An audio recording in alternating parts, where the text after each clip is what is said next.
Recording in progress. You have to turn your volume off. Mute in the tray. Hey, a quick welcome to everybody. We're planning to start pretty promptly at 1 o'clock Eastern.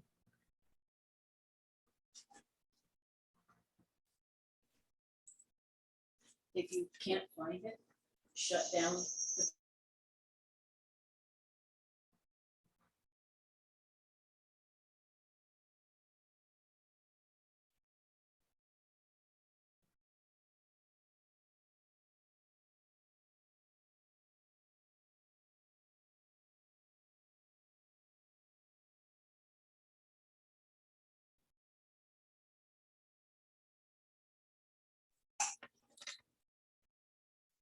Okay, we're going to get started. Good afternoon, everybody, or good morning to a few people we know that are joining from the West Coast.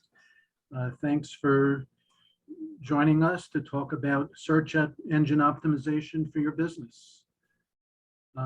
Darcy, maybe advance this slide. This webinar is brought to you by the SCORE of Hudson Valley and Greater New York. Our goal is to foster a vibrant small business community through free mentoring and education. We provide confidential business mentoring, webinars and workshops like what we're doing today, and extensive online education through the SCORE website. We work with startup companies and established businesses. We're all volunteers, and please, follow us through social media. Here are some contacts for the Hudson Valley chapters. I am Howard Reese. I'm with the Rockland chapter. These slides will be sent to everybody that's registered and participating. So again, you don't need to take extensive notes, but again, all the slides will be made available to you. Everybody is going to be muted during the presentation. Please submit any questions and comments using the Q&A, not the chat button. And we'll try to answer as many questions as possible during the presentation. We're going to keep most of them to the end. If there are additional questions we don't get to, we will make a real good attempt to provide answers after the webinar.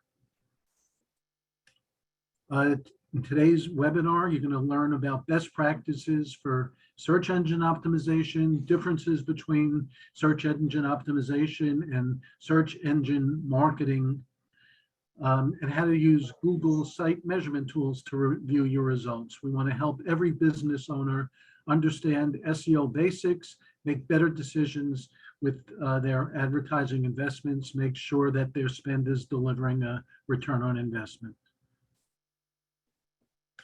Our speaker today is Darcy Knapp, president of Darcy Knapp Consulting.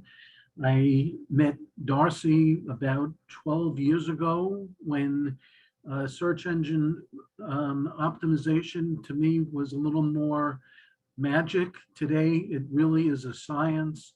Darcy has an extensive background as a paid search analyst, an SEO specialist, SEO copywriter. She's a lecturer. And Darcy, I'm going to hand it over to you and look forward to hearing your presentation. That's terrific. Thank you, Howard.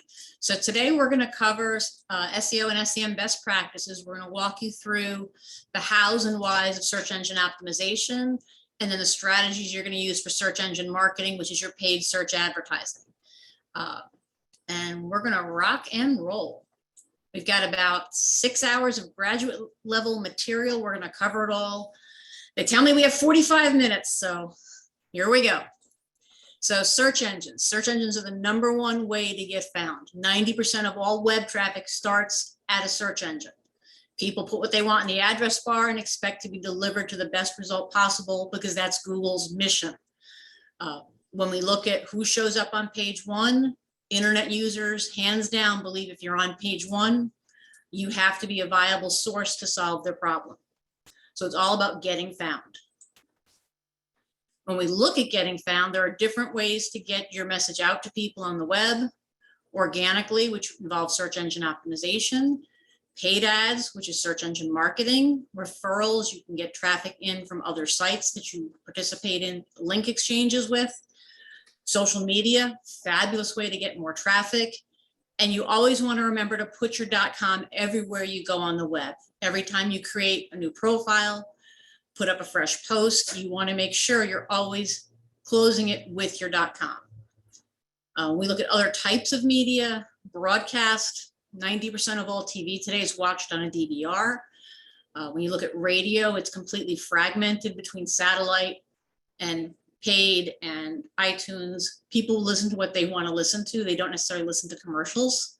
And yeah, yellow pages, they're kind of dead. Google has become the yellow pages. We're going to look at a couple of statistics before we get rolling. 90% of all websites receive 0 organic traffic. There's so much paid search. There's so much out there that's going to rank ahead of you. You may never see organic search if you don't do the work. When people come in, they generally start at your homepage. We'll look at bounce rate when we look at analytics, but 2/3 of all your traffic is going to bounce after they hit your homepage. Web traffic in the US, 75% is done on a handheld device. You always want to be thinking mobile first. And half of all mobile traffic is voice driven. People are talking to their hands. They're not typing their questions in. They're actually just asking Siri, or they're asking Alexa. They're asking a Google bot. So we're going to start with organic search. So when we look at organic, it's the natural way to drive in traffic. It's usually the best quality traffic. Google dominates the market. You've got 40,000 searches every second, 1.2 billion searches annually. Google owns the market. So you're not going to worry about Yahoo and Bing. You're not going to worry about AOL or DuckDuckGo, even though you see commercials on TV for them these days. Target Google, you'll get the most traffic possible. So when we look at Google, first thing you want to keep in mind is that search engines retrieve websites. You can own 20 domain names. If you only have one website, you only have one chance at hitting a search results page. It's just the nature of what happens. There are billions and billions and billions of domain names that people own, but only websites show up on search engine results pages.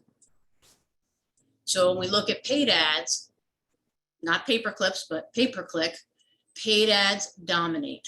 Google will run up to 4 paid ads at the top of every page, which is basically almost the full above the fold area. If you're on a mobile device, it's your full first screen. So if you're trying to pull traffic, paid ads are probably going to be what you're going to have to look at using to get an immediate response. So when we look at page 1 of a search engine, organic, way at the bottom of the page. You're going to get past 4 paid ads, in this case, Google Shopping ads, 3 maps, sometimes FAQ sections. Organic is below the fold. So you really have to think about where can you get the best bang for your investment? How are you going to pull that traffic in so that you can get the strongest return on your investment? So when we look at getting ranked, actually, let me go back one. See it on here. So on a search results page, you're going to see the title of your web page and the description. We blow it up bigger, we get the title of your web page and your description. These are the 2 most important things on page in your website. Every page should have a title. It should make sense. Every page should have a description. It should also make sense. So when we say make sense, it has to be well thought out phrases, well-written sentences. This data is behind the site, but it's on the search results page. People are going to see it. Putting a bunch of garbage in here is not going to get you ranked. Putting your competitor's name in there is going to get you sued. Putting your phone number in there, waste of space. So you always want to make sure your title tag is structured properly. So you have 3 separate phrases, 8 to 10 words. Your description, 1 to 2 sentences, 20 to 22 words. Beyond that, it's off the page. What you see here are site links underneath the description. Actually, I have a little pointer. Here we go. Site links underneath. The description only show for the first ranked site. So depending on what you're searching for, the first listing that shows up will have those extra links, which are just pages in your menu that Google thinks are important. And then when we look at meta keywords, they've been useless as far as Google's concerned for more than 10 years. Yahoo and Bing still use them. That's why Yahoo and Bing are not as great as far as search engines. But when you write your content for your meta, it's always important that you keep in mind this data is public information. It's gonna get seen. Make sure you put out content that you can be proud of. When we look at optimization, the bulk of the lion's share of that organic traffic is going to go to the first position. If you can't get to position 1, which most people can't, you still want to optimize to get some organic traffic, and then you're going to look at search engine marketing to pull in the rest. Key factors when you're optimizing your site: content all the way. Keep putting more content on your website. Keep asking for the business. Make sure your site's responsive. An SSL, if you don't have one, really important right now. You're going to never hit page 1 without one. You want to make sure that you tell that who, what, why, when, and where. So for Google to rank you, you have to tell Google who you are, where you are, what you do, and why you're the best choice for the customer to solve their need. And one of the most important ways to do that is make sure your contact information is on every page. You know, don't hide your contact information on the contact us page. Get it in your header, get it in your footer, put it every place where it makes sense. You're going to use analytics and webmaster tools. We'll take a deeper look at them. You're going to, again, put your .com everywhere you go to drive those backlinks. And you really want to look at ADA compliance. For larger businesses, it's critical. For smaller business, it's still important. You want to make sure your site is as accessible as possible. We look at content. Search engines only read text. So you can put video on your page, you can put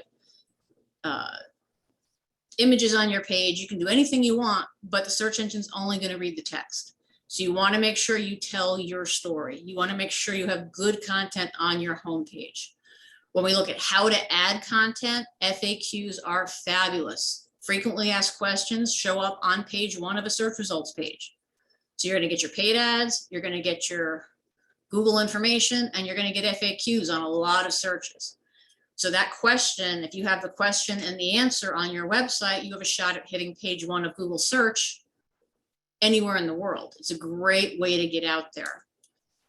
And again, search engine spiders only read content. And I'll give you an example so you can see how it works. So while you're a human and you can see everything, search engine spider can only read the text. Text and images, they can't read. Videos, they can't see. Buttons, they can't read. You know, phone numbers that are hidden in a picture, they can't see. It's got to be text driven. If you hold your control key or your command key down and do a select all, which would be a control A or a command A, if your text can't be highlighted, copied, and pasted, it's not text, it's a picture. And if it's a picture, it can't be read. If it can't be read, it can't be indexed. If it can't be indexed, it can't be retrieved, and it never shows up on a search results page. So when we look at getting found from an SEO standpoint, it's all about content, backlinks, and getting as much information out there so that the search engines can understand you are the best solution for that consumer based on what the question they've asked. When we look at backlinks, backlinks are all about creating authority. They're not necessarily about driving traffic. Your social media backlinks will drive traffic. You can put out press releases, they will drive traffic. Putting yourself on third-party blogs and directories, great for backlinking and credibility, not so great necessarily for traffic. So you just want to know your strategy when you're getting involved in backlinking. Make sure what you're doing is going to create the result that you want. The more links you have, the better. The links that are going to bring in traffic are the strongest for you for the potential to generate the ROI. All right, mobile. Mobile is a must. So when we look at US-based web traffic, 75% is on a handheld device, 50% of that is voice-driven. You have to have content on your website that answers the question the consumer is going to add. Your website needs to be focused on generating leads, making sales, If your phone number is there, people have to be able to tap and dial it. If your email is there, they have to be able to tap and email it. If you're asking people to text you, it has to be tap to text because you're on a mobile device. For those of you that have used vanity numbers in the past, 1-800-plumber, it doesn't work. You have to put the numbers behind it and put the HTML code into it so that when people tap it, it actually dials, because Google has no idea what to do with a bunch of letters. If you're doing online shopping, 1-page checkout. You don't need a 5-page checkout. You don't need to ask a million questions. Get their shipping address, get their billing information, and make the sale. The shorter duration, the shorter number of pages you have to get through to create a checkout, the faster people can check out, the more checkouts you're going to have. So when we look at mobile search actions, people that are searching on a mobile device are much more likely to buy something at that time, much more likely to take an action within an hour. You want to make sure, again, contact information, phone number, email, checkout, web lead form, everything you want them to touch has to be on that home page and really needs to be in the first 2 screens, because people don't like to scroll. People want to get everything they want and they want to exit. So we'll look at some basic Google statistics. As of this year, 8.5 billion searches a day done on Google, 400 million a day in the US. It's insane. Organic search traffic dominates mobile devices. Average person is going to do 3 to 4 Google searches a day. And we're not taking questions and answers, but I can give you the answer to the question you're all asking. Why does Google garner so many searches a day per person? Because we don't use the yellow pages anymore. We want a phone number, we want an address, we just use Google. Which gives us the most scary statistic of all. 65% of all searches do not result in a click, because all we're looking for is the answer to a question. What are your business hours? What's your phone number? Where are you located? It's insane. So you want to make sure that you give all that information on page 1 of your site. If they can get to page 1, you want to have all that information on your Google business page, which we will look at. Really important that you don't try to hide your contact information. Make sure everything is visible for the user as easily as possible. Voice search. So you want to think like you're on Jeopardy. Voice search is done in the form of a question. People ask a question, Google provides the answer. The questions and the answers are provided from people like you that have websites. It's your question and your answer on your website. It's going to fill this section on the FAQs of any question that anyone ever asks Google. This is page 1 placement. It links to your website and it's going to drive traffic to you. Get your FAQs out there on your website. If you don't have a blog and you want to start blogging, FAQs are the best blog posts in the world to put up because they can show up here for free organically. So steps to optimization. Number 1, get content on your homepage. Once you've got content on your homepage, then you can optimize it for keywords. Look at your headings, look at your metadata, start building links everywhere you go. Use your FAQs to drive content and organic traffic. And you're going to look at your analytics and your webmaster tools for more keywords and little insight to what's working. And you're going to lather, rinse, repeat, and do it all over again the next month. You're never done. There's no such thing as enough links. There's no such thing as enough traffic. You want to keep building your business. And keep in mind, all of your social media pages offer a free backlink, and the social media pages will drive traffic. Those clicks are free. Get all the free clicks you can. A couple of SEO myths we can cover. Duplicate content, biggest myth ever. There's no such thing. If you have the same content on your website as someone else has on their website, Google may or may not read it. Whoever put it up first probably got indexed first. The second person that puts that content up, it may not get read, but if it's of value to your visitor, don't worry about it. There's no penalties. Links, all links are not good. Cross links, links within your website are fine. Inbound links are great. Outbound links, not so good. You're giving your search engine spiders and your customers an exit. So you want to make sure that as you're building links, you're building inbound links more than anything else. Domain names, there are over 500 extensions. You're not going to buy them all. only buy the domain names you're going to use. Try to get the .com.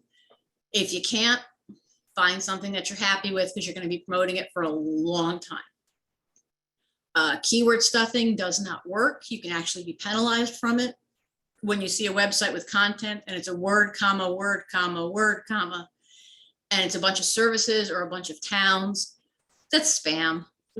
Put good content on your site. Search engines will respect your content and give you visitors. Put spam on your site, you're probably going to get pushed down in your rankings.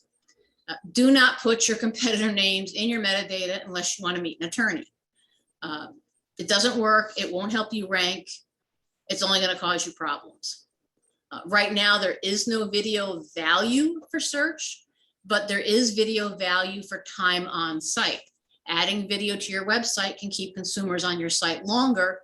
The longer duration of a site visitor actually does help your SEO. And if you're trying to decide whether to do social media posts or blog posts, do both. Put the same content in 2 places. Keep in mind your posts on social media are behind a login password. They cannot get indexed by a search engine. The posts you put on your website can get indexed by a search engine. So you want your content in 2 places. Some helpful tools. SEO Book and SEO Quake are both free to use. They'll give you some insight as to what's going on your website. Web research tools, whois.com will tell you when a domain name was purchased, how long it's registered through, who owns it if it's not privately registered. For those of you getting a ton of spam calls, if you spend the $9 and privately register your domain, you'll have a lot less spam calls. If your domain registration is public, that's where the spammers are buying their list. Archive.org. Archive.org is the Wayback Machine. You've probably heard of it before. Everything on the web stays on the web. Even after you remove it, Wayback Machine will have it. So if you did something bad a million years ago and it was on the web, but it's not there now, it's still there. So yeah, if it's on the web, it's still out there. Don't think it stays in Vegas. It's out there. But the Wayback Machine can be your best friend. If you have a website crash and you've lost content, you can always go back and retrieve.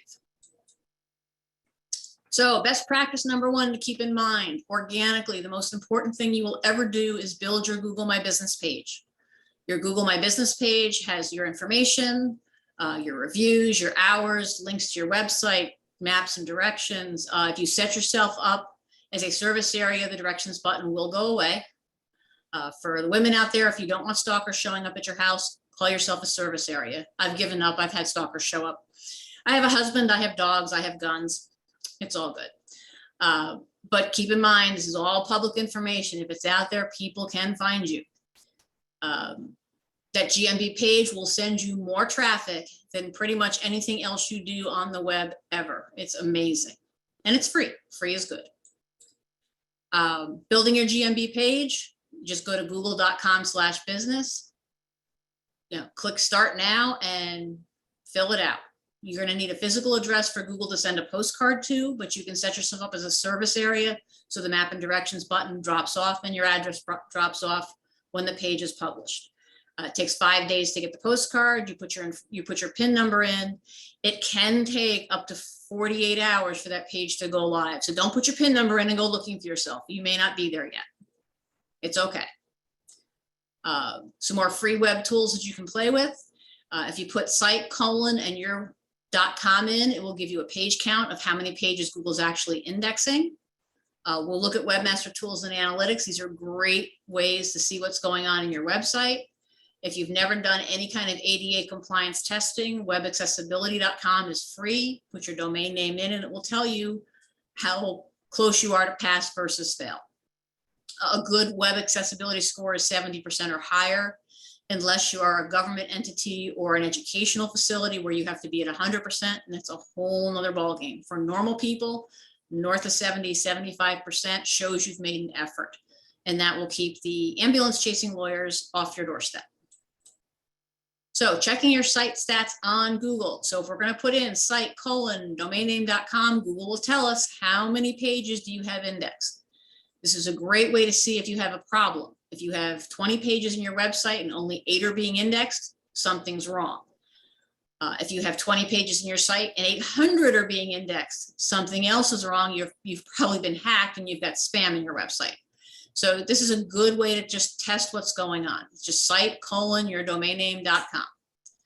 You can also look, you hit the little triangle next to your name at your cache. It'll tell you when the last time Google cached this web page, what day, what time, and do you want to see it in a web version or a text version. Just lets you know that Google's coming back on a regular basis. Most sites Google will index every 30 days. If you have a busy website, Google will come back more often. Google Analytics, great way to see what's going on. 7-day average, how much traffic do you have? Over time, what channels are driving the most traffic?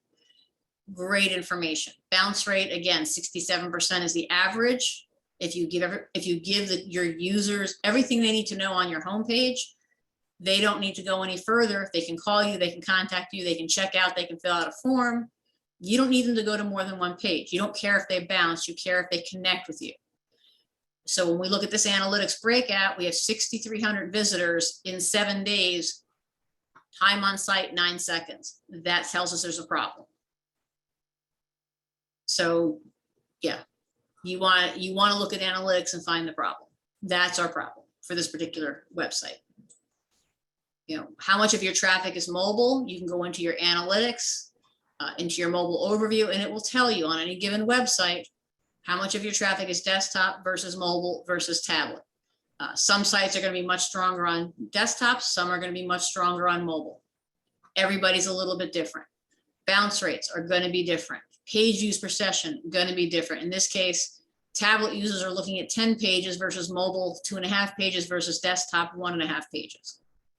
So you want to look at what's going on and say, okay, is my site mobile first? Because if the bulk of my visitors are going to be mobile and tablet, we want to make sure we're catering to that audience. In this case, this particular website has 500 plus desktop users. This website needs to be catering to desktop when we look at 18 mobile and 1 tablet person. So check your stats every month. Remember, every site is different. And work your site to match your audience's expectations. What do they need? Google Webmaster Tools will give you a different set of data.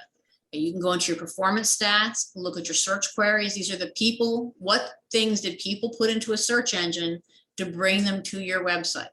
So do they put in your brand name? Do they put in a keyword? Do they put in a keyword with geography? In the last, looking at 3 months, we have a 90 days history. How are people coming in? So here's a really great keyword phrase, but we have no clicks. We have 1,500 impressions, we have no clicks. So that means we got to do some work on this website, because this happens to be my website. People that are pulling in that keyword phrase are not coming to see me. So you're using your Webmaster Tools to find the gaps. Here's a gap for me. I need to do some work on that. I need to make some FAQs about who should you hire in Albany. I need to make sure I have backlinks. I need to make sure I have content that talks about my company being a web design company in Albany, because there's 1,500 people that I didn't get a chance to sell to, that I didn't even get a chance to have them open my doors. They didn't even click. So use your Webmaster Tools for informational purposes. You can get lost in analytics and Webmaster Tools for days. It's not necessarily going to make you money, but when you find the gaps, you take those gaps, you fill those gaps, and that's going to help you make money in the future. Google Webmaster Tools will also give you your backlinks, your external and your internal links. It'll tell you who's linking to you, how many backlinks are coming from each site. It's all free data. Google loves to pile data on you. And the web accessibility tool, which we talked about. You put your website in the box and it's going to kick you back a report. And this is what you're looking for, north of 70%. That's a healthy score. You're never going to get to 100. You may never get to 80, but 70 plus is healthy enough that the ambulance chasing lawyers won't be chasing you. They're going to look for easier targets. So now we're going to look at SEM. We're going to look at taking those words that we found, our power phrases that we found in analytics and we found in Webmaster Tools, and we're going to use paid search to put them to work. You're going to take your invested dollars and you're going to make sure as you buy paid ads, they're driving ROI. So paid ad search criteria, who gets to be first? it's an auction environment. If you're willing to pay more for that click, you're going to be higher up on the page. If you have a better landing page, if you have a better relevancy, you're offering a $49 special and it's on your web page and it's in your ad and it matches, that's going to help.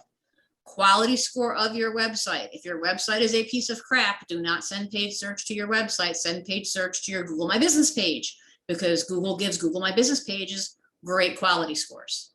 You want to do what's going to be the best so that you can buy the most traffic for the lowest cost per click with the most likelihood of conversion. If you can't convert them into customers, then you're just throwing money away. Landing pages should be full of content. They should have a call to action form. They should have your phone number, your email.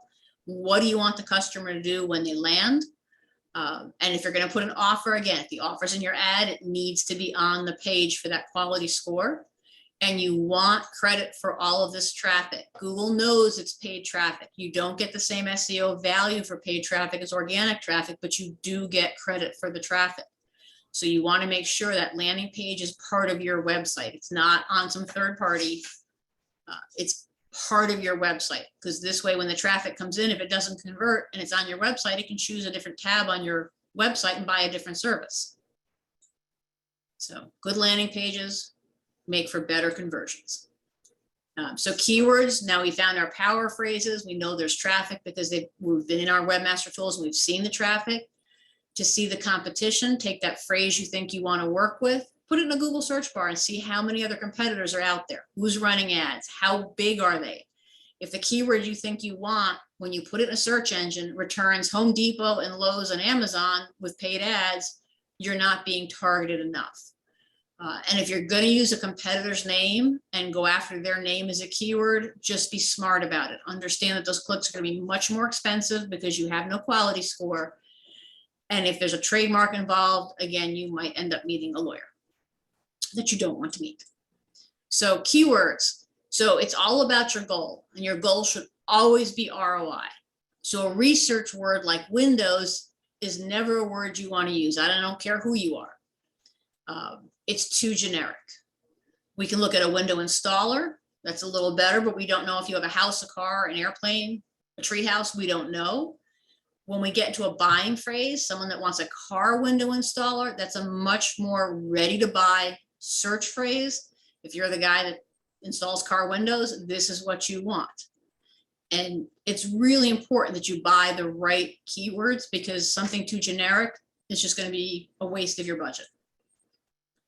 And then you're going to go one step further. Now we know we want car window installer. We do not want to use a broad match. Google will give you an exact match, a phrase match, or a broad match option. With broad match, you could get totally the wrong phrase because the word window is in both. You want to make sure you're using an exact match or a phrase match, depending on what it is that you do, because you don't want to, again, waste money on clicks for a service you can't fulfill. All right, so we've talked about conquesting, your competitor's name, their brand, trademarks. Never use any of them in an ad. Yeah, you're definitely going to meet lawyers, and more than likely Google's going to block your ad from running because you're violating trademark rules. You can use them as triggers. You can use a keyword that is your customer's, your competitor's name to trigger your ad. But keep in mind, if someone's looking for ABC Business and your PDQ Business, and they want the phone number for ABC Business because they need to do a return, targeting their name is not going to help you get a lead. It's only going to help you get a phone call that's a wrong number. So you want to make sure you advertise smart. You know, you can target your competitor's traffic. You can use search phrases that they're using out on Google. Just go put their name in and see what they're using. You want to be economical with everything you do on paid search because it can get expensive. So when we look at what's going on out here on paid search, with the same bid price, with that keyword window, in 30 days, we can spend $150,000 and never do a car window repair. And that car window repair guy can buy all the traffic in the world for a whole lot less. Much better off to get very specific. So our car window installer, that's what he wants. He may only get 3 clicks a month, but he only spent $17.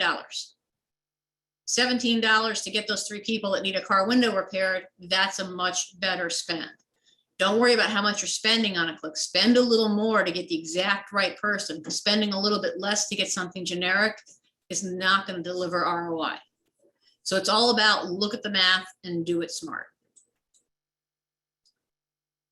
There we go. So paid search.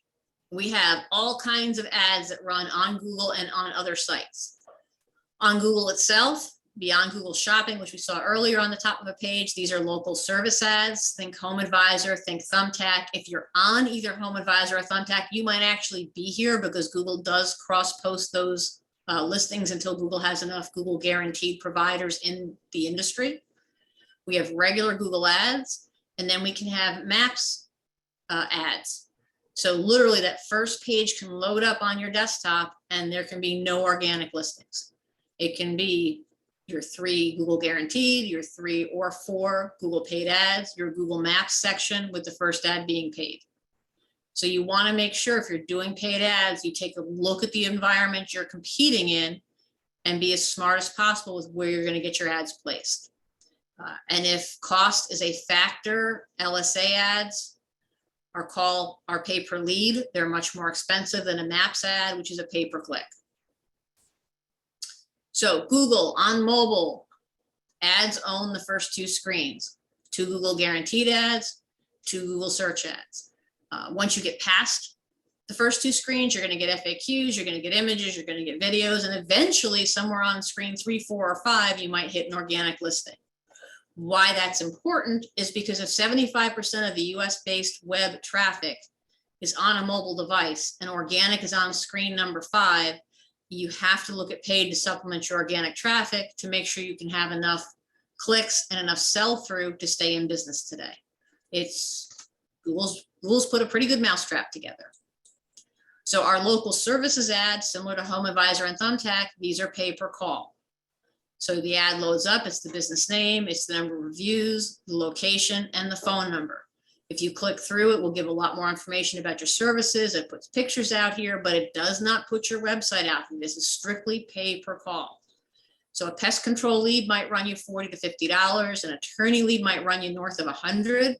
Our car window installer, about $12. So it really depends on competition and the value of that click. What's the cost threshold for the businesses? What are they willing to pay? Pest control guys are willing to pay $40 to $50 for a good lead because that sale is going to be hundreds of thousands of dollars. An attorney's willing to pay north of $100 because that lead could be thousands to millions of dollars. So it's all about the math. You have to crunch the numbers, figure out your budget, and then find the best solution. Local services ads are category restricted. Not everybody can get in. And for those categories that do exist, to get in, you have to get through a background check. If a license is required, licensing check, business check, and then Google will guarantee the service up to $2 for if you aren't happy with your service, they will refund you. So it's a pretty good deal for the consumer because they know they're safe buying from you. And it's a really good deal for you because you get a direct dial lead from someone that's actually looking for exactly the service that you offer. Go. So paid search, when we look at text-based ads, they run on desktop, they run on mobile, they run on third-party placement. Mobile ad can be with or without a click to call button. Generally, most mobile, you're going to have a click to call, better than sending people to your website, but ads can be a variety of sizes. If you have all of your extensions and your site link extensions, you get a bigger ad if you're first on the page. You can put up to 5 lines of text into an ad. The system will take actually 15 lines and then rotate through the 5 to give you the best performance over time. Google has great AI. It will look at how many clicks you get, how much time did those people after they clicked spend on your website, and build your ads with that content to drive the best results. Within your ad campaigns, you have all kinds of settings. If you're going to set up your Google ads on your own, do not take the default settings. Google's default setting is all of the US and Canada and 24 hours a day. You really want to cut this back. Pick your best time of day, pick your best days of the week. If you have a smaller budget, only run on maybe your 1 or 2 best days of the week, and only during business hours when you can answer your phone. You can also put start and end dates in. That way, if you want your ads to turn on a certain day and turn off on a certain day so you don't forget, you can pre-program that. Bidding strategy really depends on your goal. Start out with a manual cost per click. That way you can set your bids so you're not overpaying. If you let Google default you to maximize clicks, it'll spend as much as it wants to make you first on page and get you the clicks, which could literally blow your budget out in 3 clicks. You want to be on as much of the day as possible and get in front of as many people as possible. Your location settings, you can choose by county, by city, by zip code. You can exclude. So if you want, in this case, we're looking at Fairfield County, great. If I also wanted New Haven, I could add New Haven in an addition. And I also want Westchester and New York, great. If you're an attorney, you need to be licensed in both states to run in both states. Just do what's smart. If in your location settings, you can choose people that are actually in your location. Really important when it comes to people searching for things versus people searching in your market for things. That local customer is going to be easier to convert.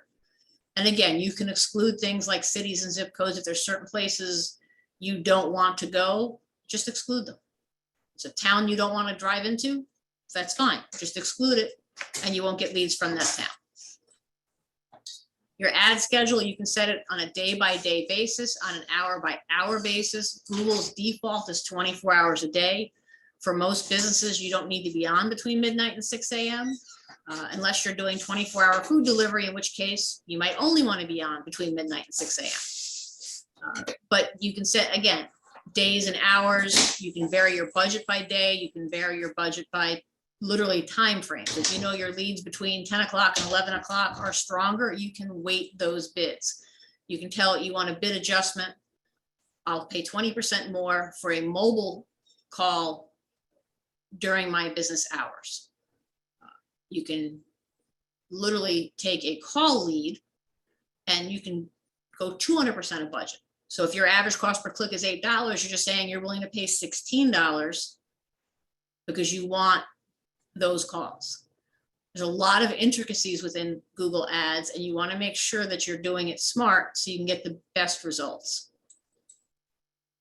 So campaign budgets, you want to manage your expectations. You want to set a limit. Take your campaign, give it a daily limit, take your month, divide it by 30 days.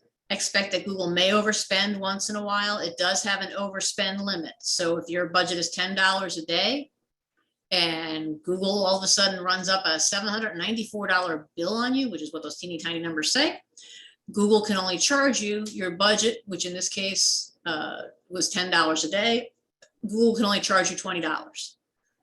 All those other clicks you just got for free, because Google cannot exceed your budget by more than 100% over the top. That's just their limit. So they protect you in that way. Google Guaranteed budget is set up on a weekly basis, a little bit different system. Again, set your budget and then you don't go over your budget, and then you stay within your limits. Just understand when you're out of budget for the day, the ads are going to turn off. Additional links, call extensions, site link extensions, all these extensions are free to add. You're still paying for the click, but it can make your ad placement a lot bigger, because the more information on your account, the more information Google can show in your ad. So you always want to provide as much information as possible. You want to also go into your settings and link your Google My Business page. That Google My Business page extension will load up your GMB page if people click the link, because that's where they want to go. In many cases, these clicks are going to be extremely strong because they're going to see your reviews, they're going to see your business hours, and they can tap and call, they can tap and get directions. If you're clicking from your Google Ads to your GMB page and they click from GMB to your website or to your phone number, you only paid for the first click. Google does not double dip. One click, one charge. If the consumer clicks on 4 different buttons after that, there's no additional charge. All right, so when we look at our text ad types, if you tap this ad, it's on a mobile device, it's automatically going to dial the phone number. On a text-based ad, it's going to go to the page you've selected or the home page. on a mobile ad here, different format. It's got extensions. Again, you can go to the website or you can call. So it gives you a lot of different layouts. Image-based ads, we get our retargeting, our display ads, we've got banner ads, we've got tile ads. Anything possible that you have for artwork, you can load up somewhere in Google and get play. Retargeting ads and display ads tend to be much lower cost per click. So if your average click for your lead, for your traffic on your regular ads is $5 a click, these clicks are probably going to be in the 50 to 60 cent range. These ads do not run on Google, they run on third-party sites. So if you're on weather.com checking out the weather, you're going to see ads across the top and down the right-hand side, and that's who's willing to pay for you from a site you've been to recently or from a search you've done recently. They're targeting you by either keyword or by history.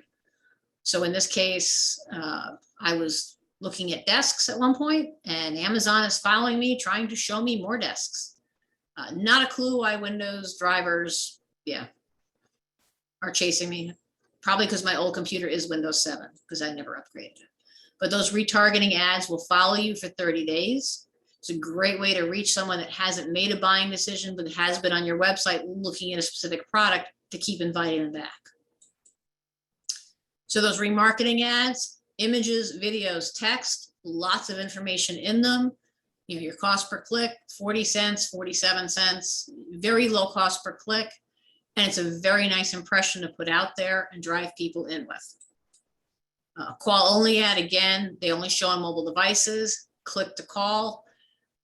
Click to call ads only have the option for people to call. If you need to talk to that person before you can close the deal, don't give them the option to go to your website. Make them call you. Get that call in and close that business. So video search, we have pre-roll and we have paid ad placements. So video search ads can run on the top here. They can also run in pre-roll. You've probably seen them a million times. You have to click the skip button to get past the ad. Great way for visibility. And YouTube is the #2 search engine in this country. And these clicks are generally penny clicks. You can bid a penny and get clicks. Most of the campaigns we run are 3 to 4 cent clicks. It really just depends on your target.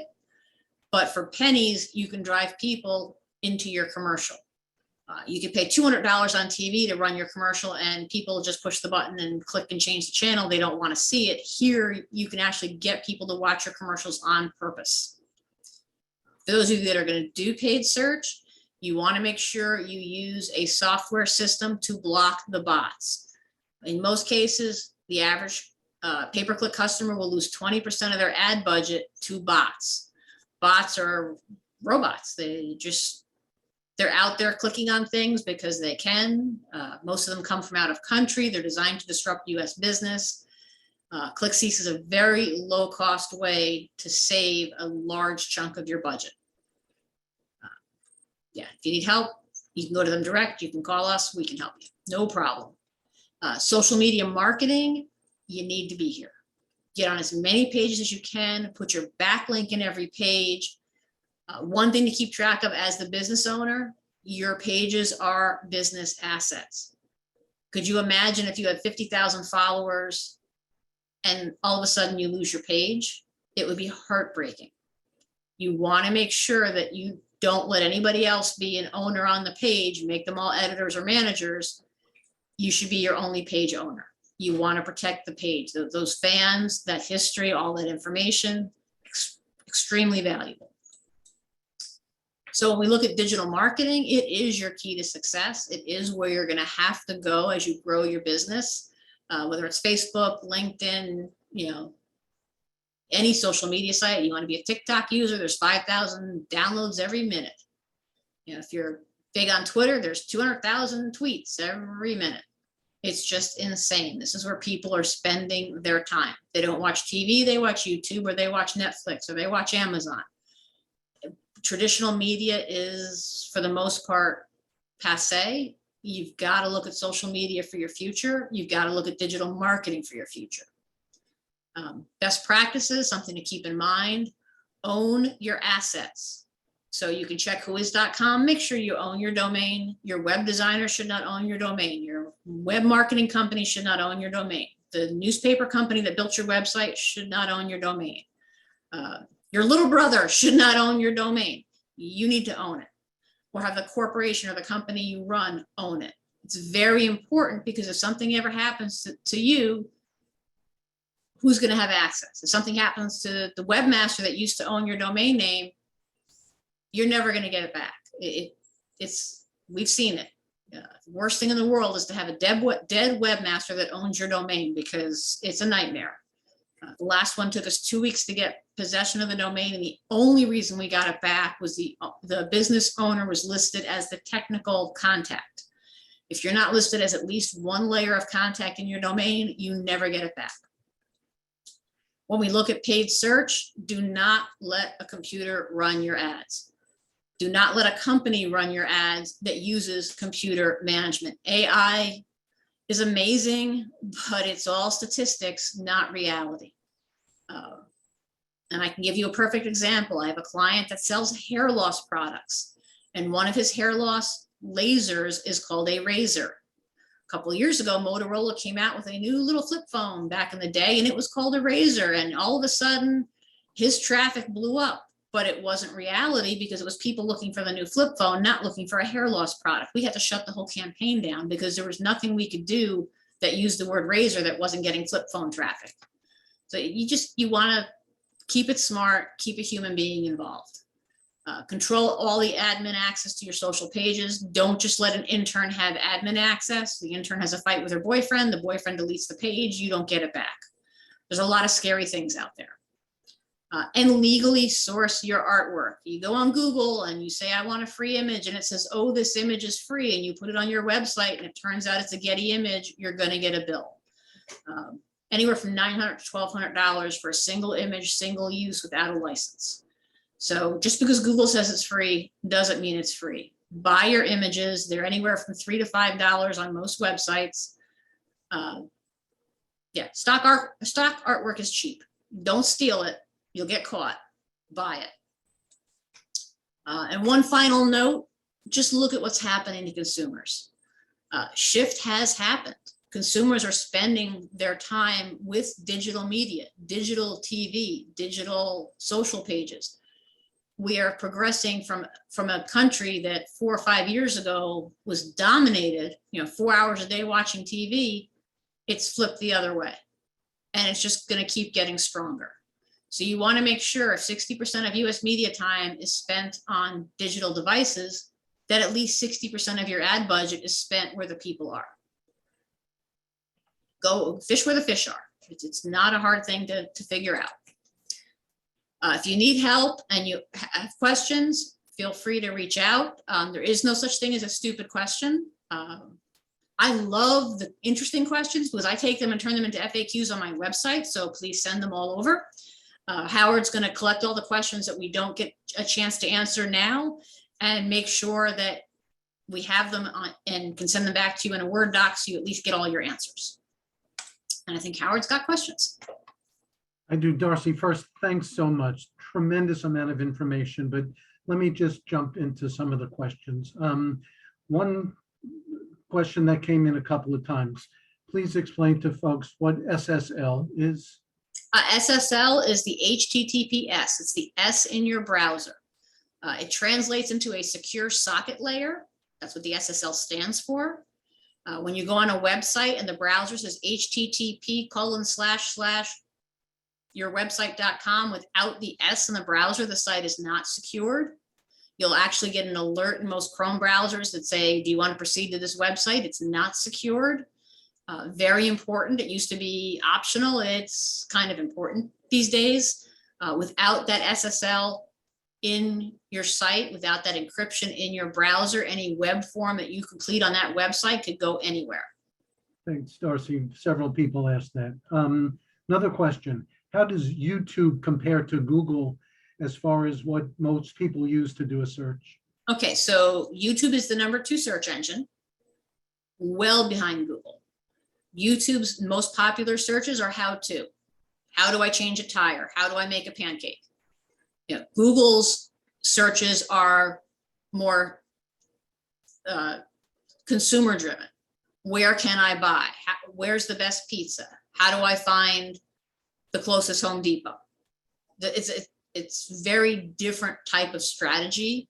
We look at YouTube advertising as branding. That's why the clicks are only a penny. You're not necessarily going to convert anything. Your ads on Google are going to drive sales.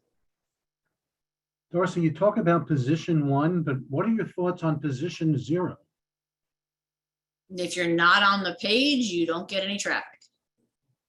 I'm not sure what they meant. I don't know what position 0 is. It's 1 through 4 are paid. Then you get your 3 Google Maps, your 5 FAQs, and then you start with position 1.